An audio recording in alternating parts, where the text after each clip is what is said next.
मेरा मीनाक्षी भाटिया नाम है और मैं 2016 में रूपास में मेरी शादी हुई थी रोहित पायला से, निक्की के भाई से। फिर क्या हुआ? शादी से 1.5 महीने बाद ही मुझे दहेज के लिए मारपीट करने लगे। पीटते थे, दहेज की मांग करते थे। पापा जी ने सियाज गाड़ी दी, वो बेच दी।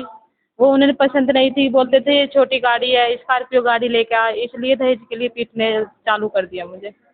कितना समय? मुझे कंटिन्यू आए हुए थे यहाँ पर 14 महीने हो गए, लेकिन मेरी शादी को 9 साल हो गए। 9 साल में मैं कुल 9 महीने वहाँ पर गई हूँ, क्योंकि वो मुझे लेके नहीं जाते थे दहेज के लिए, मुझे यहाँ पर ही छोड़े रखते थे। जब मैं दहेज में 5 लाख या 2 लाख रुपए लेके जाती थी, जब वो मुझे यहाँ से लेके जाते थे। कभी मारपीट भी की आपको? मारपीट भी की थी मुझे कई बार। मैं गाँव में भी भगी हूँ अपने बचाव के लिए।